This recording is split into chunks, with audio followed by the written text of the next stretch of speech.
Yo, long time no see. I feel like it's been a while since you guys have seen my face, so you're welcome, I guess. But we back with the Oscar predictions after the fall film festivals have pretty much all concluded. I've seen a lot of movies actually. There's still some that I haven't seen yet. Is there more clarity? No, there isn't. Now, really quick before I get into it, just a couple things I want to address. One is something that I've been seeing a lot more lately, and I just want to clear it up. I don't have an agenda against like a movie or a performance. Okay, I'm not running for the US Senate. I have zero agenda. If I put a movie or performance that you happen to love at number 3 versus number 1, it is not because I am trying to do something against the movie and I'm rooting for something else, unless it's Everything Everywhere All at Once.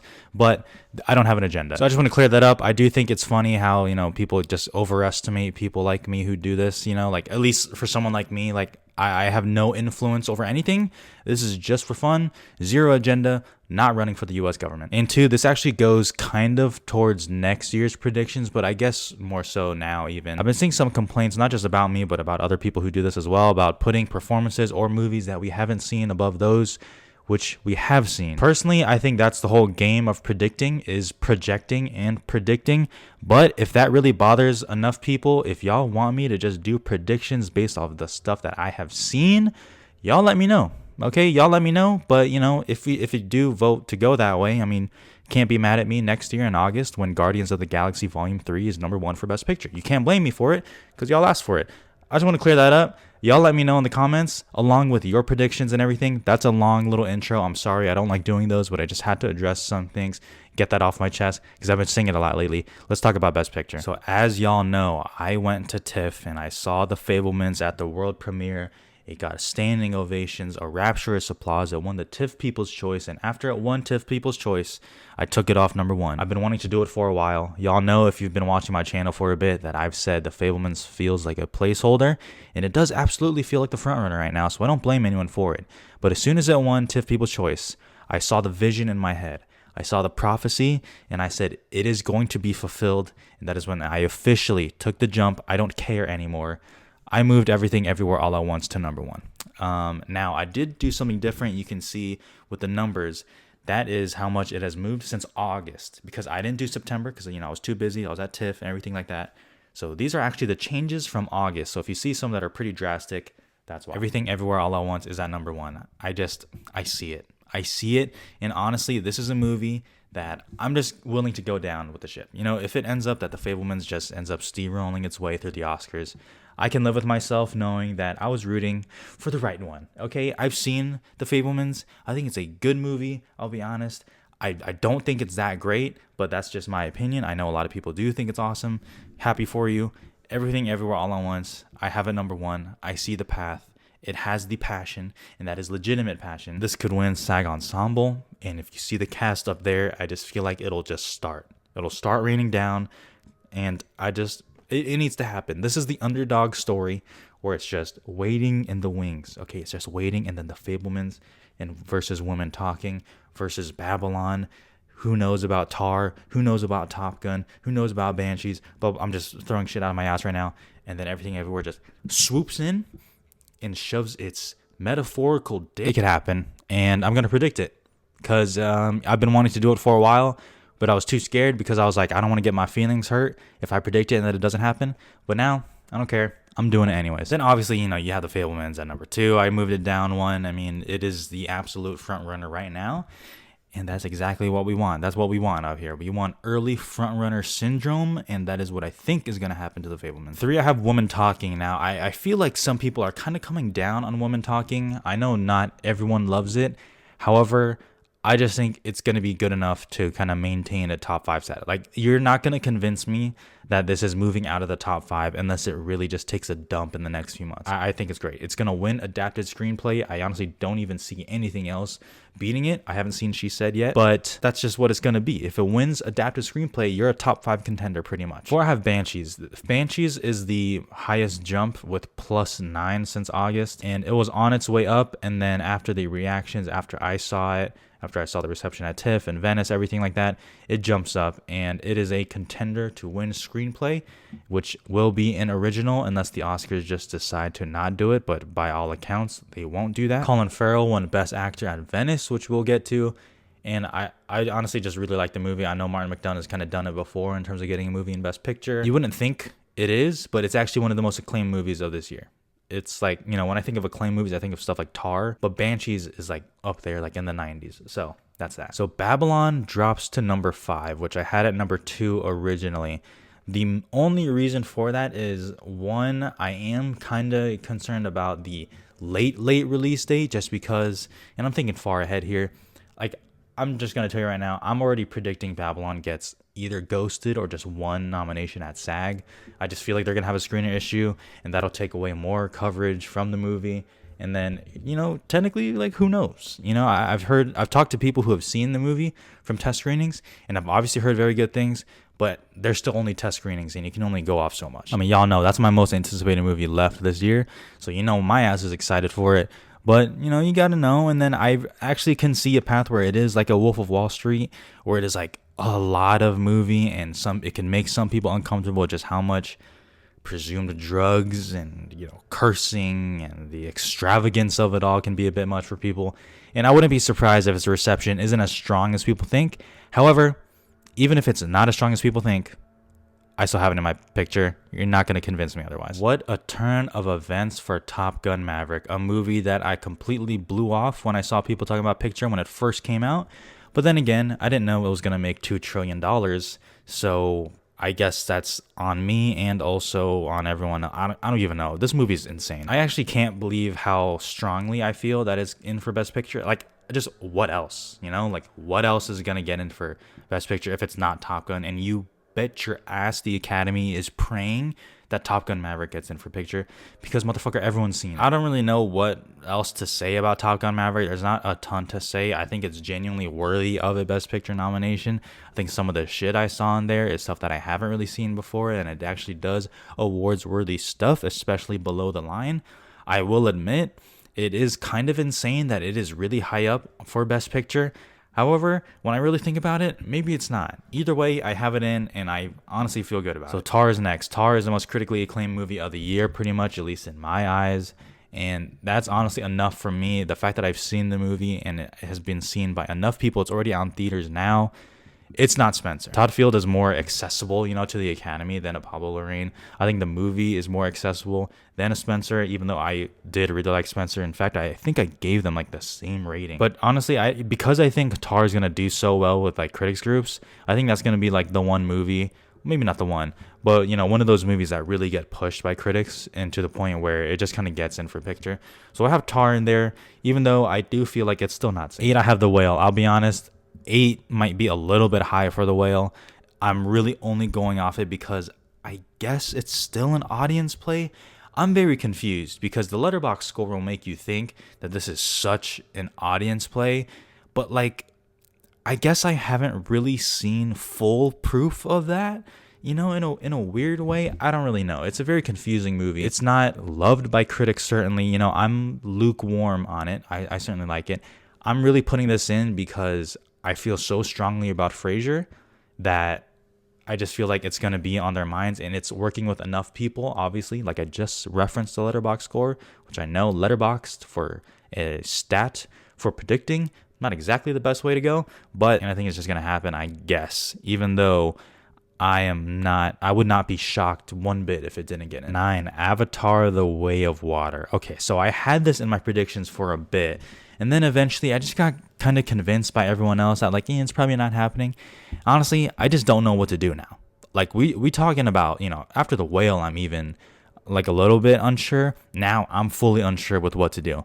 Avatar: The Way of Water, I guess I'm just gonna have it in. The doubt James Cameron thing has kind of gotten into my head. I feel like they are doing some actual crazy shit with the underwater, which has been touted already. The re-release of Avatar went way better than I thought it would in terms of money, so I just feel like this movie's gonna knock it out of the park again. And it's really just for a confusion about the other options, which we'll get to. 10 is She Said. Now, She Said just premiered at New York, and it got good reviews. I'll admit, I was doing something when the reviews came out, so I haven't seen all of them. However, and you guys tell me if I'm wrong or not, I still feel like the reviews were good enough. They were good enough. I know some people are like, who's gonna really think this movie is like great? I've seen people say this movie's great. I don't know. Maybe I'm completely wrong, but honestly, I just don't know what to do about the other nominees because there are still too many obstacles versus She Said, which doesn't make sense in my head considering what else I have She Said nominated for or not nominated for. But just bear with, guys. The urge for me to just throw Black Panther Wakanda Forever in Best Picture is so close. It's so close. I want to do it so bad. But I can't justify 3 sequel blockbusters in Best Picture. I just can't do it. I can't do it. That's not fair. For me, if I want to do it, I should do it. But I just don't trust the Academy to do it. I think it's going to be better. And Black Panther Wakanda Forever will have the emotional weight that Avatar doesn't, that a lot of these movies don't. That All Quiet on the Western Front, no, it won't have the emotional weight for it. The air of Chadwick Boseman is surrounding that movie. There is still some talk about how, Chadwick Boseman didn't win the Oscar. That's not why that's not why I have it so high up, obviously. And it genuinely helps that the first movie was nominated for Best Picture, which means the gates are open and Black Panther honestly has potential in below the line categories again. And who knows about the above the line categories with maybe an adapted screenplay, maybe Angela Bassett for supporting actress. Who knows? The thing is, this is going to make a fuckload of money also. It's going to make people cry. I believe in Ryan Coogler. Marvel is very confident in it. I want to throw chaos into the race, so I put it in picture for like a day at number 10, and then I was a coward and I took it back off. But just know, my ass is watching. 12, Guillermo del Toro's Pinocchio. Also the urge to just throw this in Best Picture. I want to do it so bad. Here are the cons for Pinocchio. It's an animated movie. That's a big one. It's a Pinocchio story. How many of those we got? We already got the awful Robert Zemeckis' version just this year. It's a story that everyone pretty much knows. I know there's going to be some changes, but you know the overarching themes and of the story based on IP that we've seen a bunch. Okay, that's a lot of cons. Here are the pros. It's Guillermo del Toro. And honestly, that pro is kind of good enough. When Nightmare Alley got in for picture, I was like, yo, Guillermo del Toro can like do anything. Like, that's actually a good enough reason. I know some people who have put it in Best Picture, and I'm like, why? And they're like, it's Guillermo del Toro. And I was like, fair enough. The reviews are really strong right now. I know not a lot of people have seen it, but the reviews are so strong right now. I am certainly keeping my eye on it. Still, I'm not ready to do it yet. But trust me, I want to so bad. 13, All Quiet on the Western Front. I'll fully admit, I'm not a believer in All Quiet on the Western Front. Never was. Right out of TIFF. And I was a little shocked that everyone is kind of thrusting it in because there is some, amazing technical accomplishments in All Quiet on the Western Front, but for some reason, I just can't do it. I can't do it. I need to be convinced more. I need to be convinced it's an international feature of a remake of an already Best Picture winning movie, okay? And honestly, the pros of it's Guillermo del Toro for Pinocchio versus all the pros for All Quiet, which there are arguably more pros about it, I'm still having Pinocchio up front.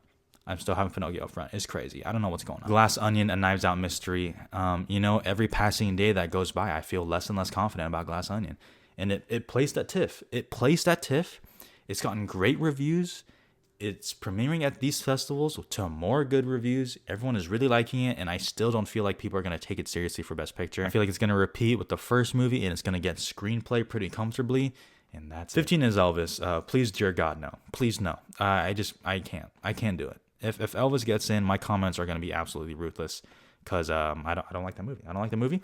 But even I have to be objective, and I'm bumping it up. Okay, you see the +2 there, and I know you're like, oh, it's only +2, it's only 15. Trust the fact, just being on this 20 is kind of big. So at least in my eyes. So Elvis at 15, it has potential. Below the line, obviously Austin Butler. Above the line, no Tom Hanks. Please stop. Triangle of Sadness. So I did have Triangle of Sadness at number 10. After TIFF and everything, I don't know. It's like it's already in theaters. I just feel like there hasn't been a lot of talk about it. I know it's doing okay at the box office considering what it is and its platform release. At the end of the day, I'm just not sure if people are gonna really remember Triangle of Sadness that much in a way for it to get Best Picture and leapfrog some of these other movies. But who knows? Even though I thought the movie was good, not great, I gave it like 3.5 stars. I actually wouldn't be opposed to getting nominated. I need to see it again. Audiences love The Woman King. Now there is some controversy, which I feel like the movie, pretty fairly addresses. But it's done pretty good at the box office. People really like it. It's an A+ cinema score. There's some absolute text and below the line that it can get. It could happen. I'll admit, maybe I don't know if 17 is too high or too low for some people, but I honestly don't buy it for Best Picture, but hey, prove me wrong. I like The Woman King. 18, Empire of Light. Pretty big drop. I'll admit, I kind of want to bump it up again because it's premiering at other film festivals and it's playing better. It is playing better, and I still, after I saw it at TIFF, I was like, this movie's not dead. It's not dead. I know I have it at 18, which is low. I probably should bump it up, but even still, it's not dead. And I feel like it can still land with the Academy. So we'll see. I mean, Olivia Colman is still in there for Best Actress, Cinematography, Score. It can still get something. So it's not dead. Bardo might be. Bardo might be dead. However, I did take it off fully, but then with the news that they are going to recut it and edit it down, which I did hear play better, I brought it back up and it's at 19. So if it continues to play better, I need more reviews of the new cut for me to actually take it seriously. Then I'll do something about it. 20, this is just, for the memes, it's emancipation. I mean, I have to somewhat take it seriously because it is Apple's, biggest player right now. But, I have it at 20 for picture. I'll fully admit I don't have it on anything else. I need to know more about it. I guess I really need to think about it. And then dropped out, The Sun, Amsterdam, the greatest beer ever. One thing that I will point out about The Sun, and I tweeted about it under Matt Neglia's tweet, the way people talk about The Sun, it makes me feel like it has a 17% on Rotten Tomatoes and a 22 on Metacritic. The Sun is like 5 points less than The Whale on Metacritic. There are some people who truly, truly like it. It's just the people who don't like it are the most vocal about it. I have to see it more about it. Amsterdam can fuck off, though. Director. So I wanted to keep Chazelle at number 1 because it just, you see the trailer, like, it looks so flashy. It looks like such a flashy movie, such a big movie that feels like the movies that win director. However, like, I still feel like oddly it's like, oh, he's still so young. He just won for La La Land. He was the youngest director to win ever. And then it's like, Steven Spielberg did this, touching semi-autobiographical story about his life. He's getting older. Will this be our last real chance to give him a win? And I just said, you know what, fuck it. I'm going to put Steven Spielberg at number 1. Even though I will admit the amount of text that Babylon is in contention for, it makes me feel like maybe Chazelle just should be at number 1 still, but whatever. 3, I have Sarah Polley for Women Talking. If I think Women Talking is top 5, I'm going to have her in. There's been a lot of talk about the color grading. I still kind of maintain that I don't like the color grading. Now, I think it's gone a little bit overblown where people are like, it ruins the whole movie. Like, no, I forget about it after like 25 minutes. You just get used to it. Do I still think it's not good? Yeah, I don't like the color grading. But, color grading is such a small thing to me. I still think Woman Talking is one of the best movies of the year for me personally. 4, I have Todd Field for Tar. Once again, a critically acclaimed movie. And you see Tar, I mean, the direction is just so strong. It's such a strong direction movie. I mean, my God, there's some scenes in there where it's just amazing. So I have Todd Field in there, and then I still have Daniels in there. I refuse to take them out. I did move them to 5 because it still feels like they could get snubbed. However, with any stat that people throw at me, I'm just going to throw back Coda. It's like, oh, if Daniels don't get director, then Everything Everywhere can't win. Coda. You know what I mean? So that's just what I'm going to do. 6, Martin McDonough for The Banshees of Inisherin. He didn't get in for 3 Billboards, and I oddly don't think he'll get in again for this one. But, prove him wrong. I love Banshees. I wouldn't be upset about that. 7, Edward Berger for All Quiet on the Western Front. I feel like he has kind of become that, quote, international player even more than Park Chan-wook, which kind of hurts me to say. I like Decision to Leave more than All Quiet, but it's a very directory movie. It's a loud movie. I'm not surprised. And then there are, James Cameron, Joseph Kosinski, the blockbusters there. I'm surprised Kosinski hasn't picked up more steam considering what Top Gun Maverick is, but, that's just that. And then I have Ruben Östlund for Triangle of Sadness, which once again, I feel like he's been leapfrogged by Edward Berger. Okay, actress. One of the most stacked categories. This is going to be such a fun race. I swear, if this becomes a sweep, I'm going to punch a dog. I'm not going to do that. Why did I say that? This would be such a travesty if it just became a sweep. Okay, there's winning potential for so many people here, and there's nominee potential for like 15 of them that I can't even name all of them here. I have Cate Blanchett for Tar at number 1. Now, I did a lot of juggling, particularly between Blanchett, Yeoh, and Deadweiler. Once again, zero agenda, okay?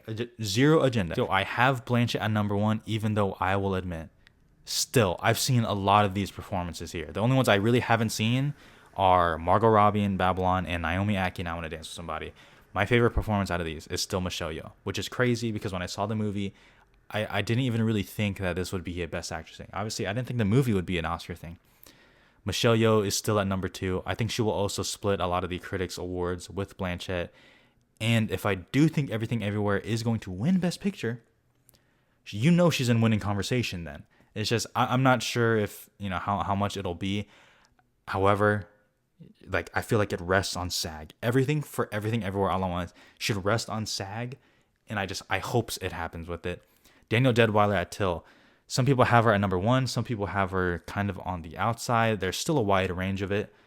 I have her at 3 because while she is absolutely amazing and it would be a great winning performance, like genuinely, I still have more concerns about Till overall as a movie versus Tar and Everything Everywhere. Obviously, I have Tar and Everything Everywhere in Best Picture. I don't have Till in it. And that's kind of what it falls down to. I'm just not sure, A, how many people are going to see Till, how many people are going to seek out for it. And then even the people who do, I still feel Tar and Everything Everywhere are stronger. Therefore, I have them above Deadwyler. And that's my reason. Or Michelle Williams for The Fabelmans. Now, I mean, I guess if The Fabelmans really is just the number 1 pick, then Michelle Williams has to be taken seriously. Still, I think it is very weird that she opted for Best Actress, or the studio did, or whatever. But, I do have her in. I do have her in, honestly. She snags a spot. In 5, I still have Margot Robbie for Babylon. The reason I have her down so much is, A, kind of what I said about Babylon overall as a movie, but also I kind of knock people down if there's more up in the air status with their placements.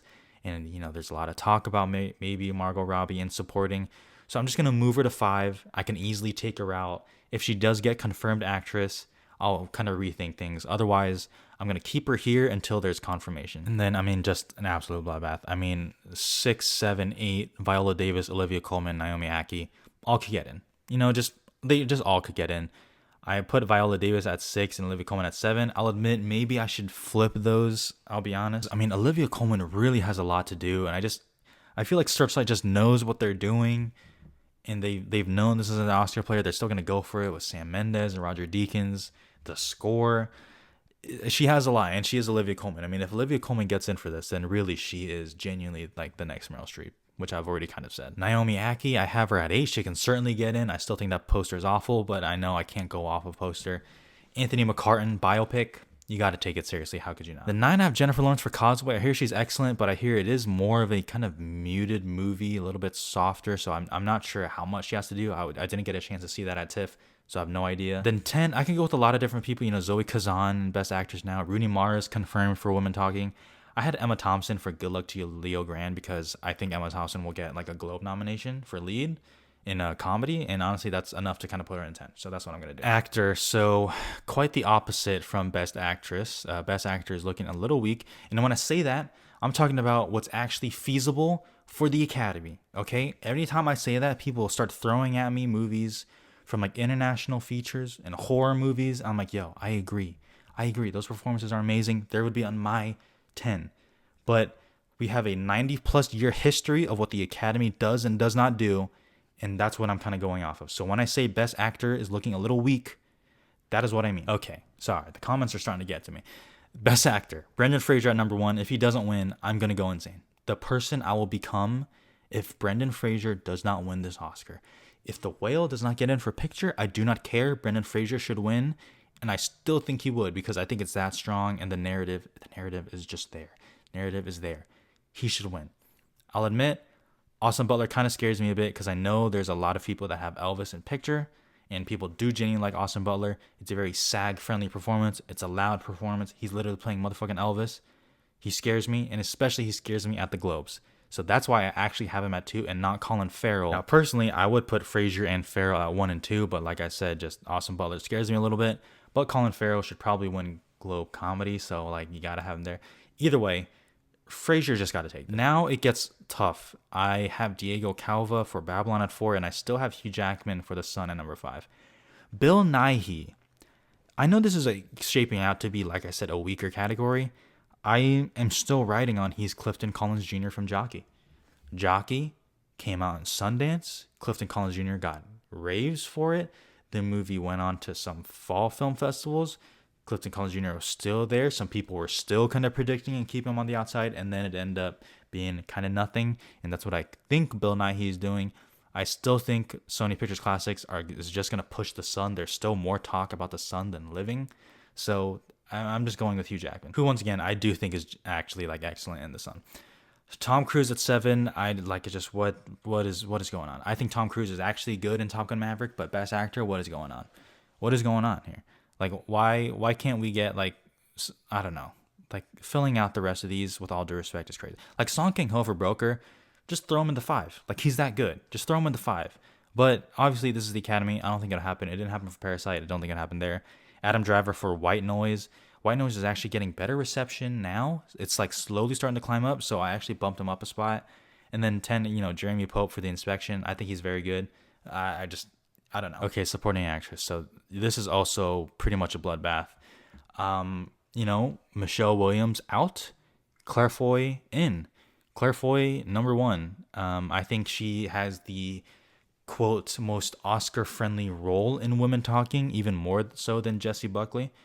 I have both of them getting in, and I have Claire Foy actually taking it. So, cool. That'd be a deserved win. Carrie Condon for The Banshees of Inisherin. She is excellent. Hong Chow for The Whale. Better fucking happen. She's having a hell of a year. I'm surprised that some people are like, I'm not sure, between her and Sadie Sink. I just want to say I'm on the right side of history walking out of that screening. I just want to point that out here. And then Stephanie Sue for Everything Ever All at Once, who jumps up 2 spots. Now, I have Carey Mulligan at 6, and you're probably thinking, if you have She Said in your picture, why don't you have Carey Mulligan in your supporting actress? And the answer is, I don't know. The answer is, I don't know. I don't really want to. I don't want to put Carey Mulligan above like Stephanie Sue or Hong Chow because I'm honestly still not sure. I might see She Said actually very soon when you see this. I might see it very soon. So maybe then I'll have a little bit better feeling on my feelings for that movie. But we'll see. 7, Dolly De Leon for Triangle of Sadness. I think they're starting to recognize they have a real shot there. They're starting to push her out a little bit more, so I'm keeping my eye on her. Nina Hoss for Tar. Doesn't do a lot, but oddly feels like that kind of random BAFTA nominee, and then we'll get in like to the Oscar lineup. Like I feel that for some reason. And then I have Janelle Monáe for Glass Onion, which once again is just starting to not feel like much. And I still have Angela Bassett for Black Panther because I want to have fun. Why not? It could happen. Supporting actor. Okay, so this one is actually tough. So Ke Huy Quan at number 1. Motherfucker, he's going to stay at number 1. So he's just got, at least for the predictions, he's got to stay at number 1. He is the only person now, in light of everything that has come out about Brad Pitt, which I'll talk about in a second, he's the only person with a winning narrative and at least a winning performance that I see. Now, I have Ben Whishaw too, and you're probably correctly thinking that is really high. And yeah, it is really high. Do I actually think he's number 2 in line? No. However, I have to stick with my gut that I'm not 100% sold on Brendan Gleeson. If you have Brendan Gleeson at number 1, I just don't know what movie you saw. I don't know. I don't know what movie you saw. That's not me saying he's bad, because he's not. That's my guy, Mad Eye Moody from Harry Potter. Love Brendan Gleeson. Number 1 is insane to me. That is insane. I can't have him at number 2 if I think there's a chance he can miss still. That's like my random out there, prediction, I guess, even though I'm not confident enough to do it just for lack of. He's still good though, so it'd be fine if he gets nominated. Brad Pitt moves down to number 4, and it is because of, in light of everything that has come out with him and Angelina Jolie. Now, I guess his representatives have come out and said that's not true, but then Angelina Jolie is saying this.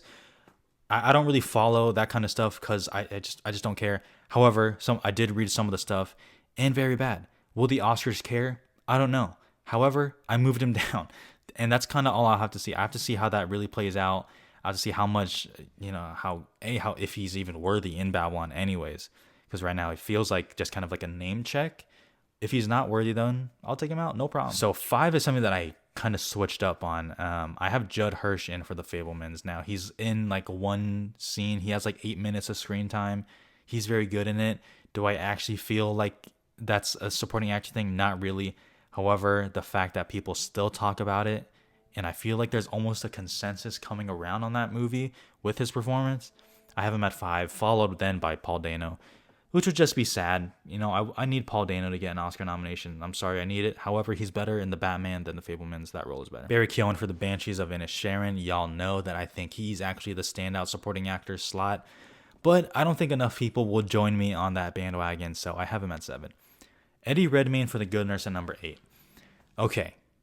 I think Eddie Redmayne is actually very good in The Good Nurse. I think finally someone realizes that Eddie Redmayne should be a serial killer. I think he's good. I oddly feel like he can go the Jared Leto, The Little Things route, or like the Ben Affleck Tender Bar route, where he'll get like a Globe. who get like a SAG, and people are like, holy shit, is this like actually gonna happen? And then it won't happen. That's what I think The Good Nurse will be. Then I have Anthony Hopkins for Armageddon Time. I'm a little confused between him and Jeremy Strong, because seeing other people's lists, some people have Jeremy Strong in their lineup, but I feel like for the reactions from Armageddon Time, I'm seeing more about Anthony Hopkins. So having not seen the movie myself, I'm going to put Hopkins here, but we'll see. And then Brian Tyree Henry for Causeway, because I hear he's actually very good, but once again, a bit more muted. So I don't know how well that'll be. I really want to throw Mark Rylance for Bones and All here, but let's be realistic. I don't think I can do it. All right, pick up the pace here. Original screenplay. If I have Everything Everywhere winning picture, you're goddamn right. I have a winning original screenplay. I've caved. I'm finally doing it. It's number 1. It jumps up 2 spots. The Fablemans, you can move your ass down. Banshees, I had an adapted. Now that it's an original, I put it in there. That's why it says new.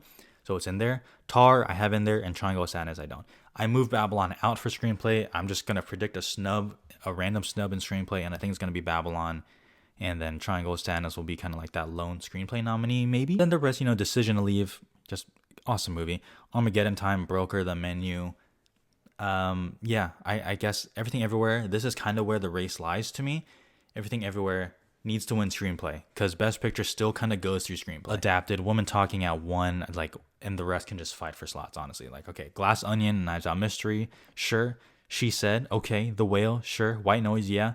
Threw Pinocchio in there. Once again, I'm not ready to just throw it in adapted screenplay yet, but it is very close.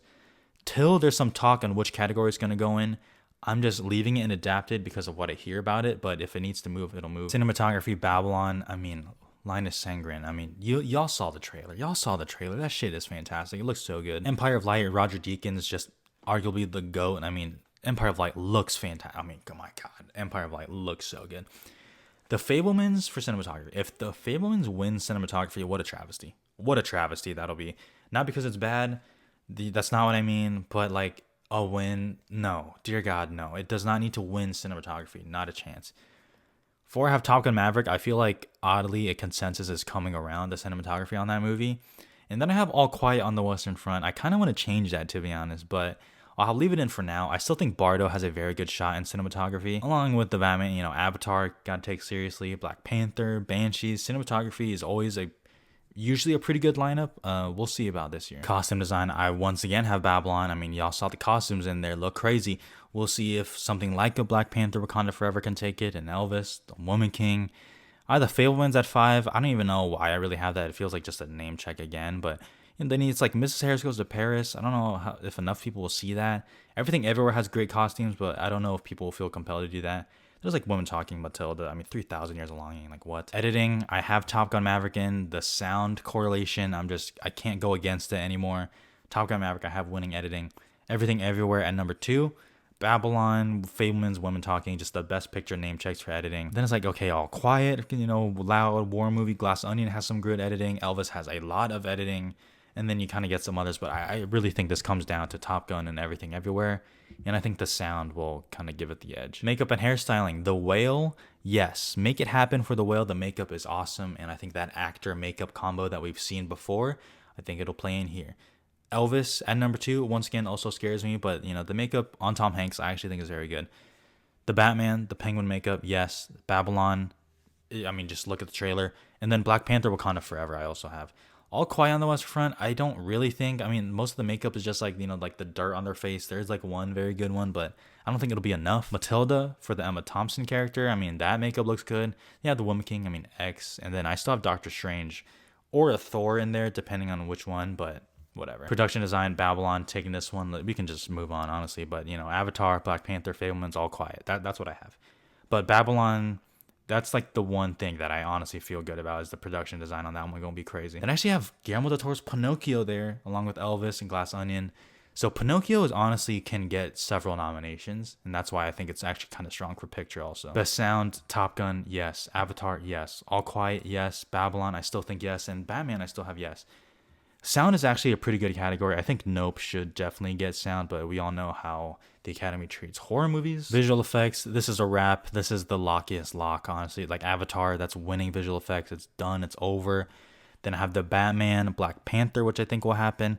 I still have Everything Everywhere, which maybe is getting a little bit iffy. And then I have Pinocchio in, and I still have Top Gun Maverick out, and I have Doctor Strange out. Honestly, the visual effects this year are looking pretty good. in terms of a lineup. So I can't really be too mad. Original score, I mean, I'm sorry, the trailer for Babylon, it just gets me. It just gets me. The music sounds so good.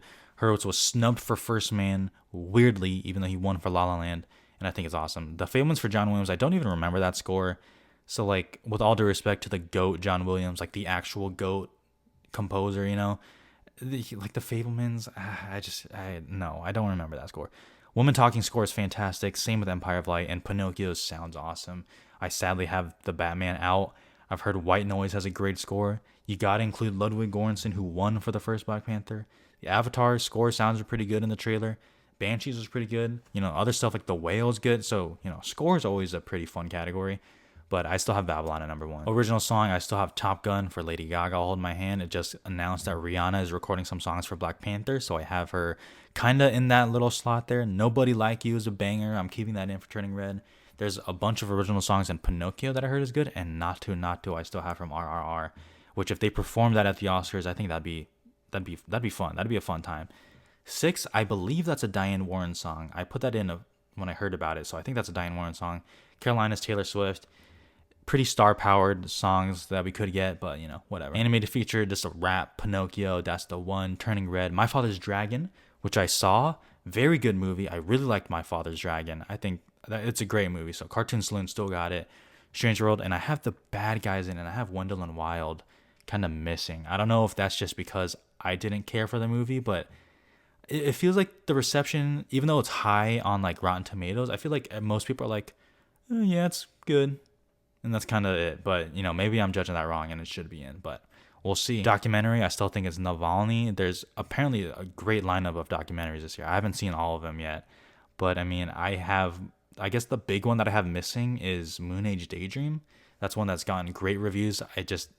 Having seen some of the movie, it's a very non-conventional documentary, so I think that'll miss. Then international, I have All Quiet on the Western Front there. I mean, I don't really know what you want me to do about it. I have it in all these other categories. It only makes sense to kind of put it in number 1. Decision to Leave, South Korea. Then I have Bardo, which is Mexico's choice. Close, and Saint Omer from France. So we'll kind of see about all that. I know I breezed through those categories there at the end, but my voice is like going out. We are really starting to pick up the pace on the award season. You know, screeners are already starting to fly in. I mean, we're almost seeing like all the contenders here. So I'm excited for it. You know, I'm excited for it. I have a horse in the race, obviously, with Everything Everywhere. That's my baby. That's the one that I care the most about. That's the one that'll hurt me the most if it doesn't. But we'll have to see. We have to play the long game here. It's still only late October, so we have a long way to go still. But I mean, let me know what you all think again.